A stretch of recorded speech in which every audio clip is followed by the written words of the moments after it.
Afinal, quem é o novo zagueiro misterioso do Santos? Onde ele está? Quando ele chega? Será que vai ser um grande jogador? Vamos torcer, meu Deus do céu!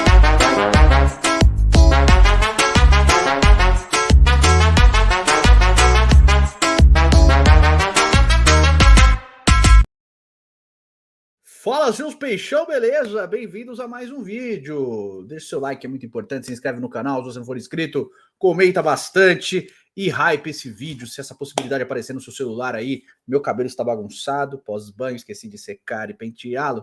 E aí ele é todo enroladinho, e aí deve estar enroladinho, deixa aí no topetão. Mas é isso, tá? Vai lá, hype o vídeo e novidades no canal em breve, tá? Temos um novo parceiro aqui, um investidor, chegou, né? Vai aparecer aqui também com a gente. Em breve, novidades aí. O canal vai crescer bastante.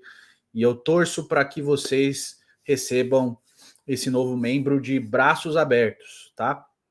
Pessoa muito legal, muita gente boa. E acredito que vai somar bastante aí para o canal e para o crescimento do canal, principalmente, para a gente continuar tocando aí, tá certo? Beleza? Dito isso, e eu não vou sair, tá, gente? Eu continuo aqui normal, toque me voe, ó, aquela malemolência, né? O Edu Baladeiro de sempre estará aqui presente, como sempre. Fechado?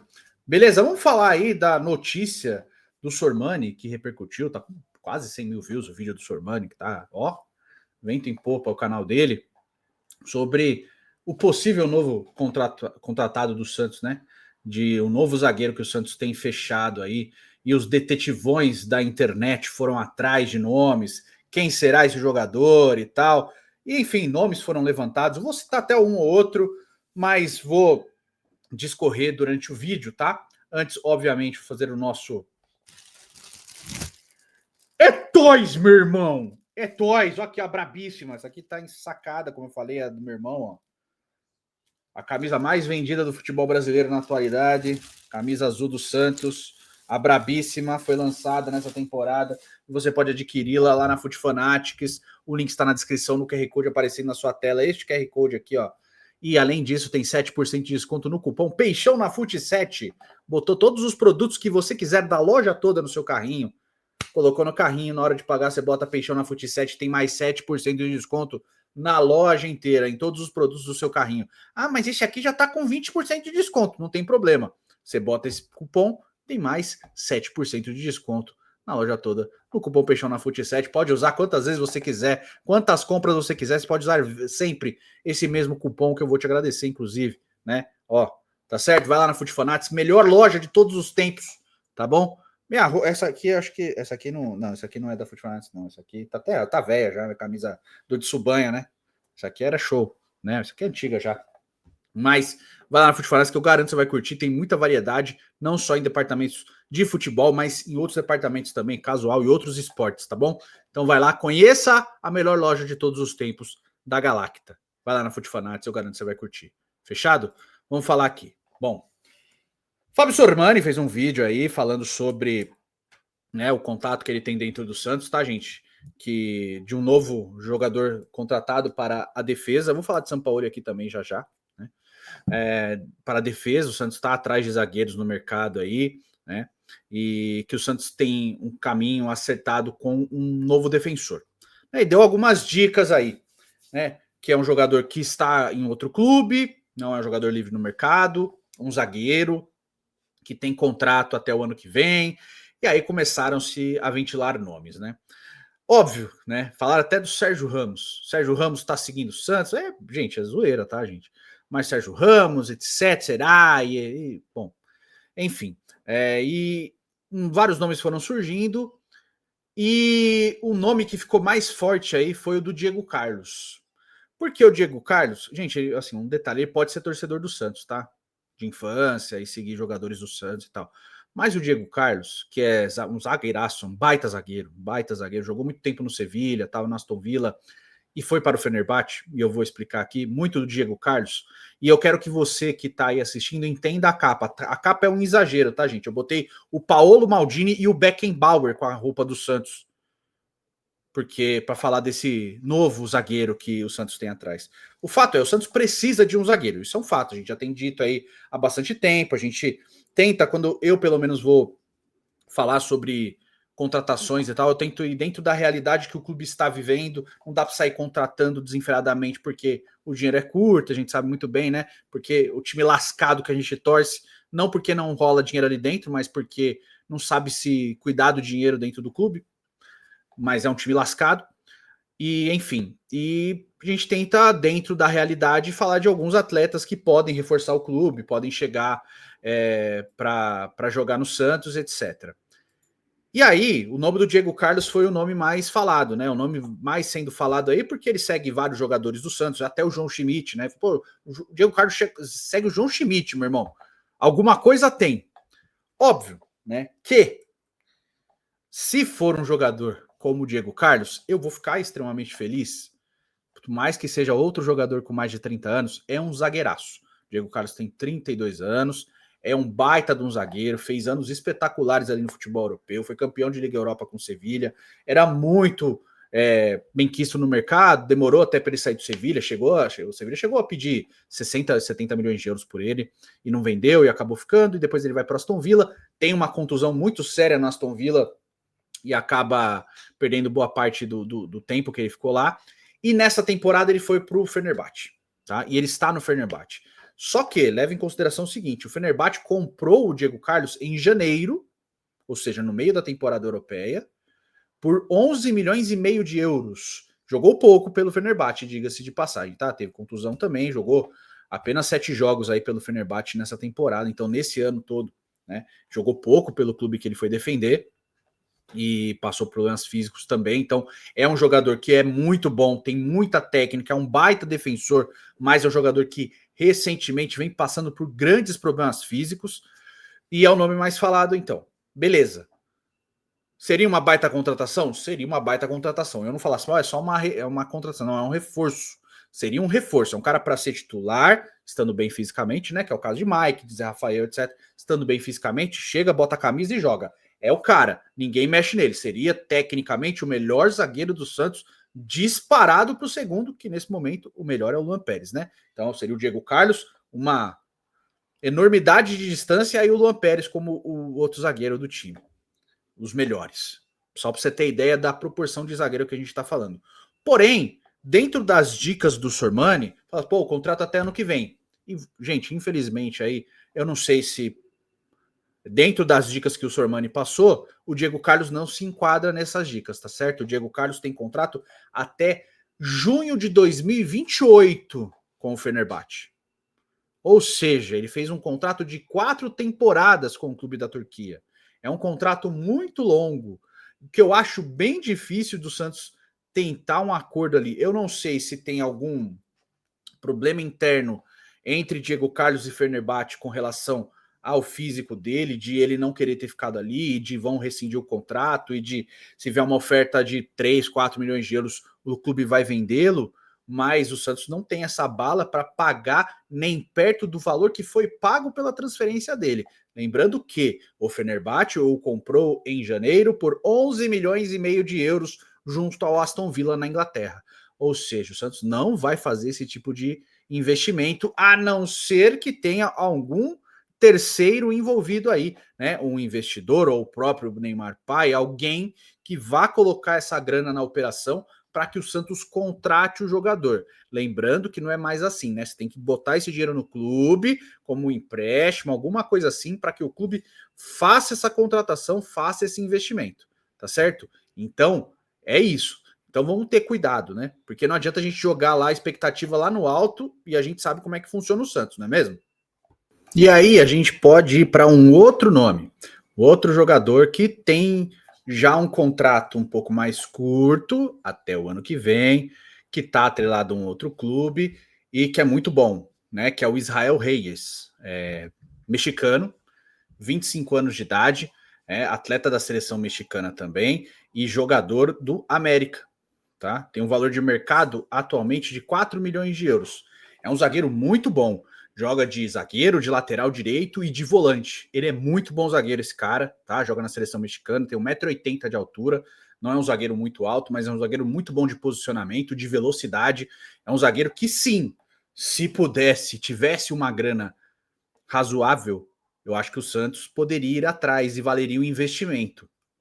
Porém, também é muito nebuloso, né? O Reis ele tem contrato até o fim de 26 com a América. Então, dentro da realidade é um valor mais possível, porque como ele ainda, né, vai entrar no último ano de contrato em janeiro, já são valores que ficam um pouco mais a menos para você fazer um investimento. Você não vai pagar 5 milhões de euros por ele. Você vai tentar fazer um negócio, um acordo, né? Caso exista o interesse do atleta, tudo isso, né? Estou só supondo aqui na situação. Caso exista o interesse do atleta, etc., aí você faz esse tipo de investimento num cara que entra no último ano de contrato, de 2,5 tal, aí já é um valor um pouco mais a menos, que é um valor que eu acho que já é mais razoável dentro da realidade do futebol brasileiro e para o Santos também. Mas eu ainda assim acho que o Santos vai fechar com um defensor, por um jogador que vai acabar tendo a liberação do contrato que ele está jogando, por exemplo, o Mike. Né? Nessa circunstância aí. O que vai caber ao Santos agora é tentar entender como o Alexandre Matos vai negociar isso, porque sempre foi o trunfo do Matos, né? Ser um negociador. Só que os últimos anos dele tem sido ser um dirigente que coloca muito dinheiro nas transferências que ele está fazendo, né?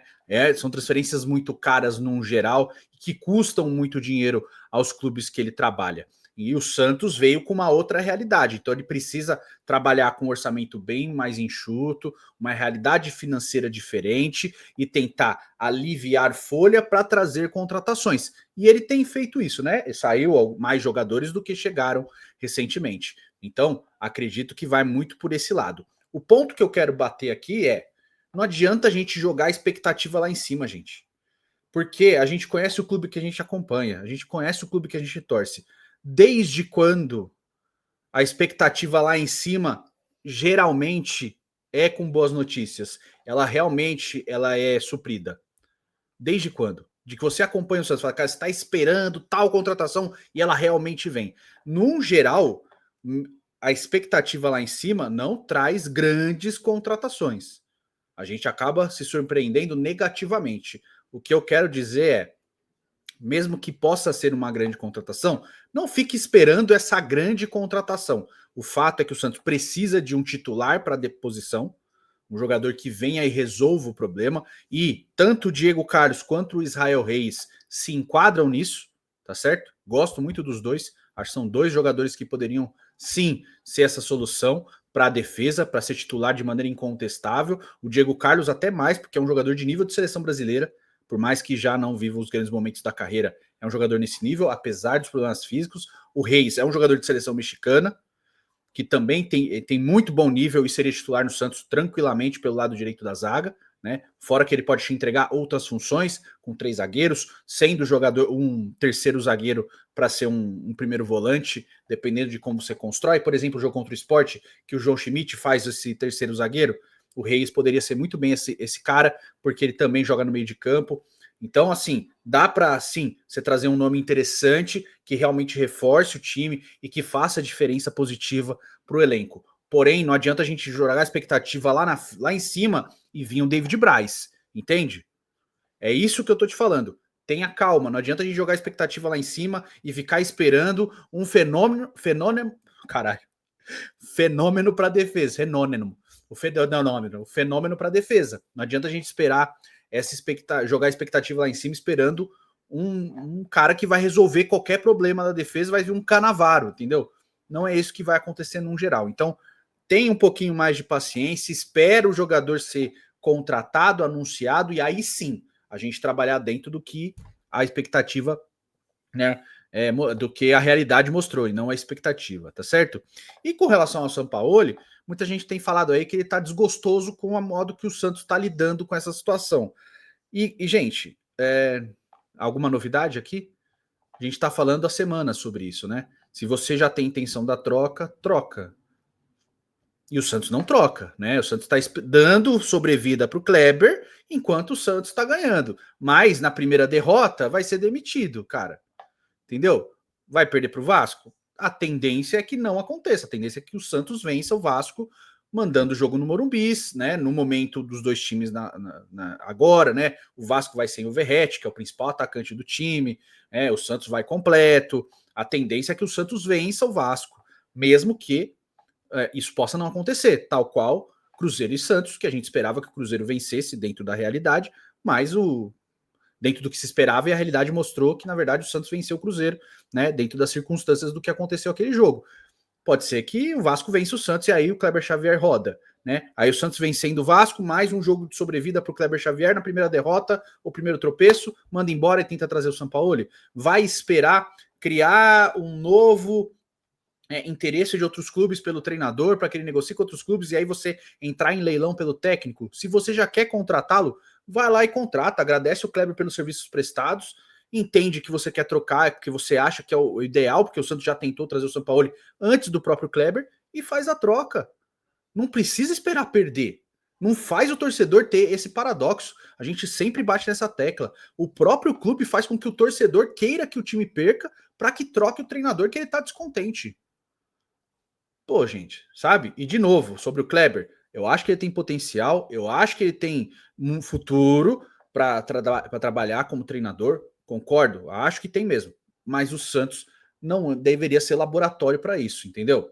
Essa é a minha maneira de ver. Eu acho que tem que ser em um outro lugar. E tenho toda essa sensação de Tite e Besiktas, que caso o Tite acerte com o Besiktas da Turquia, ele vai levar toda a comissão dele, que está trabalhando no Santos. E aí o Santos fica desesperado atrás de um novo treinador com uma comissão nova. Então, se já tem toda essa situação acontecendo, dá esses passos e antecipa. Se antecipa antes da merda acontecer, não espera a merda acontecer para fazer isso. Se previna, né? Prevenção é o melhor remédio. Então, se previna, se prepare, esteja preparado para quando aconteceu o problema, você já estava ali, ó, a gente já resolveu, ó, veio a comissão aí, o Tite está indo para a Turquia, vai levar todo mundo com ele e tal. É isso, cara. Mas, óbvio, né? Tem muitos acertos ali na comissão do Kleber. O Fábio Massaredian é um desses acertos, né? A melhora física do Santos é evidente e o trabalho do Fábio tá excelente. Dito isso, dentro de um time que só joga uma vez por semana também. E a gente tem que levar isso em consideração, né? O Cruzeiro, por exemplo, que enfrentou o Santos na última rodada no domingo, jogou no meio da semana, né? E isso acaba dificultando fisicamente também para os outros clubes, tá? Quero saber a sua opinião, diz aí nos comentários, tá certo? A gente se vê no próximo vídeo. Fiquem com Deus, um beijo para todos. Até a próxima. Valeu.